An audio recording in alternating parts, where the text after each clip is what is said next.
My name is Dr. Jacob Wilson. I'm on the Scientific Advisory Board of Dymatize Nutrition, and I also have a laboratory at the University of Tampa where we specialize in building muscle as well as bodybuilding and how to lose fat and get shredded.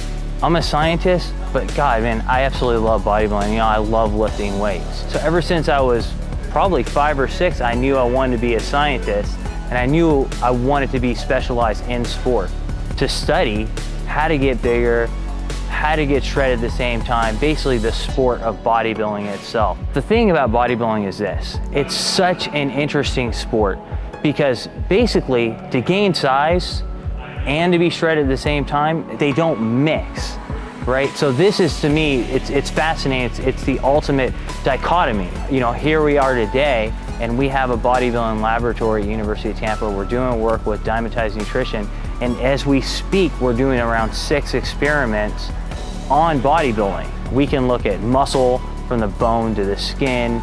We can scan your whole body and tell you the most accurate ways to look at fat. You name it, we can actually look at it. I want to bring the sport to a new level with the latest that science has to offer.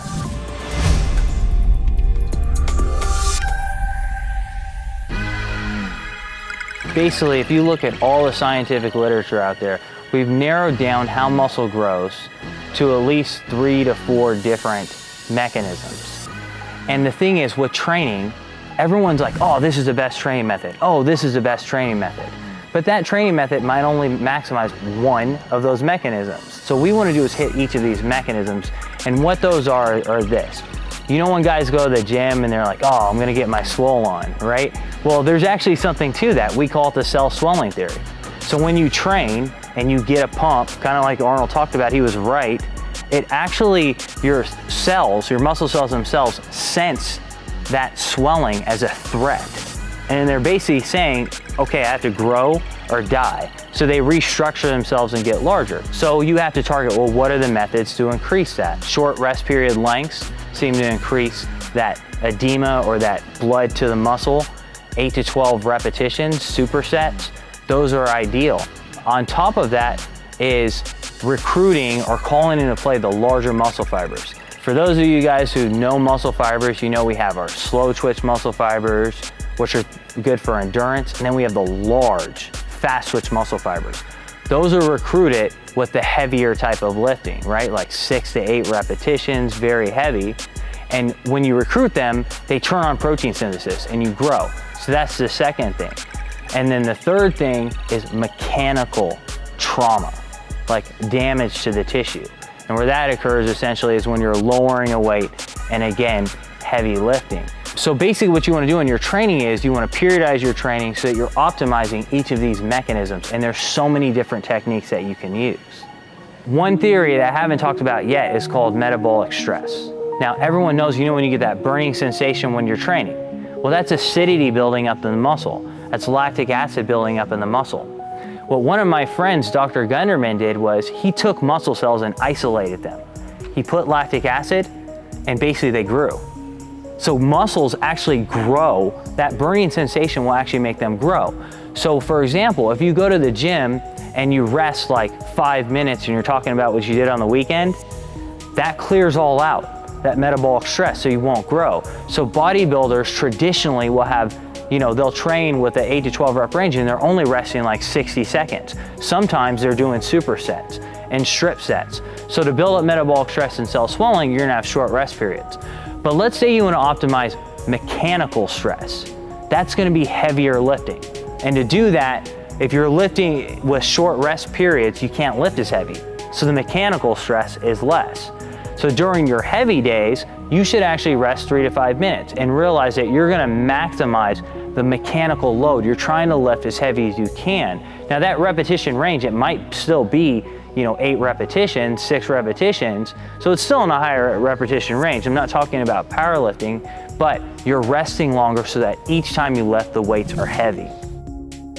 The biggest mistake I think people make in the gym is they underestimate what their capabilities actually are. So they limit themselves first mentally, and that leads to limiting themselves physically.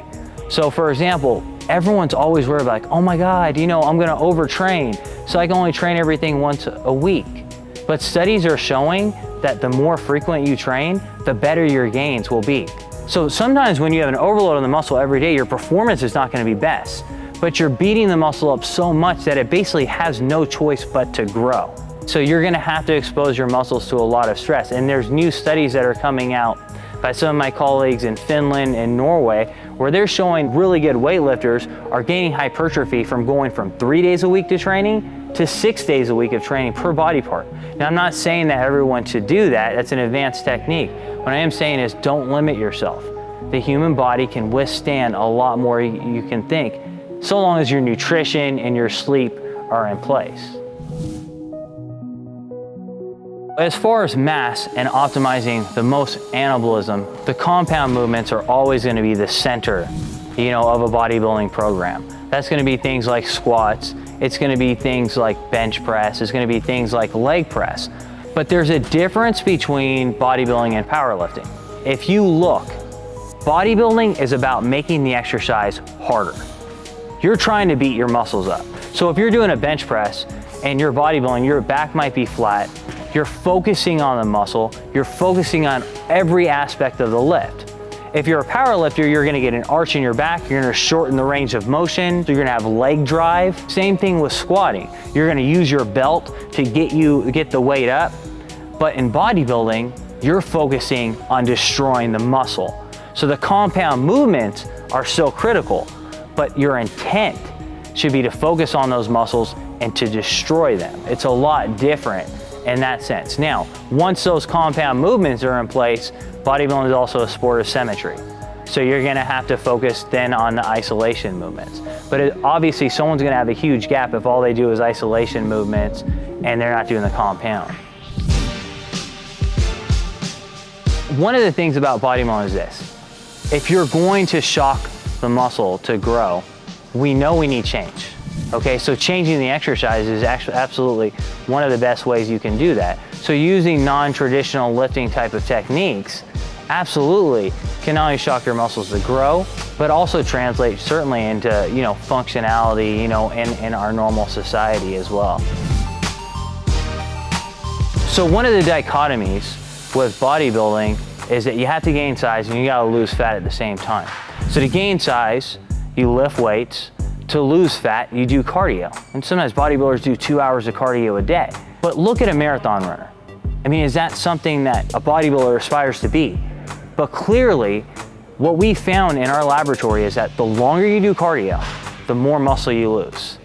So basically, you're spending all this time in the off season gaining muscle, and you're losing a lot of it with long duration cardio. So what our laboratory's done is try and figure out how to solve this problem. And one of the things that we've done is high intensity interval training. When I say high intensity interval training, I'm talking about 10 to 30 seconds of all out, balls to the wall, kill yourself, nauseated sprinting. When I say 10 seconds, you should have nothing left at the end of that 10 seconds. When I say 30 seconds, you should feel like you're gonna die. When you do that type of cardio, what happens is, what we found is essentially, literally, in 10 seconds time, you can deplete your muscle energy stores by like 15%. And that might take like 60 minutes with traditional cardio.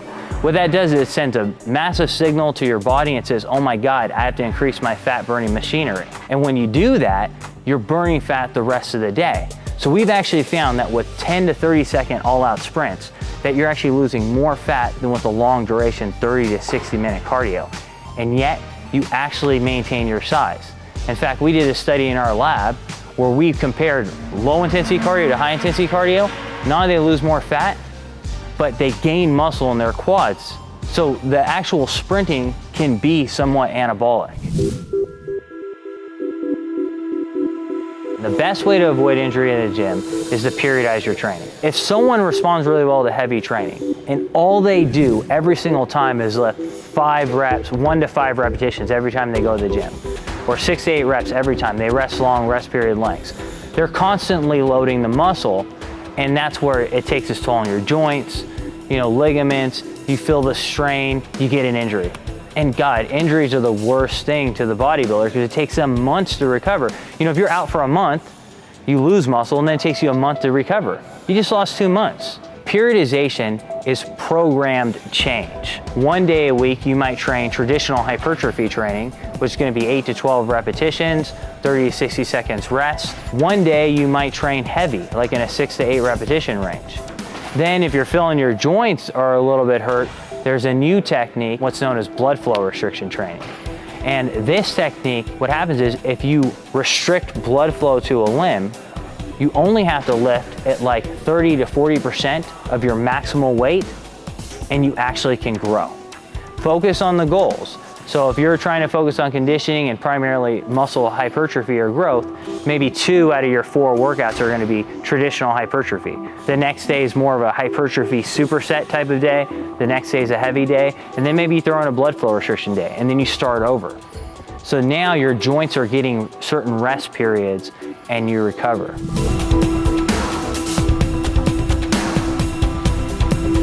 Basically, when you talk about training, with bodybuilding, it's like any other sport. You have to master your trade. Get everything you can out of every single lift. If you're doing a set of 12, every single rep should count. We know with studies, when people are focusing on the muscle, they activate more of it. So going through the motions is gonna get you those types of results, right? So it's focusing, make everything count. Make every meal count, make your sleep count, make every repetition count, make every set count. Be meticulous, write down how you felt in the gym, write down what you think you're gonna be and where you're gonna be, and set goals that are attainable. What I want is this, there's so much misconceptions out there, there's so many myths out there. I want people to be educated. So for more videos and content like this, keep coming back to bodybuilding.com. I guarantee we're gonna have the latest that science has to offer on this sport.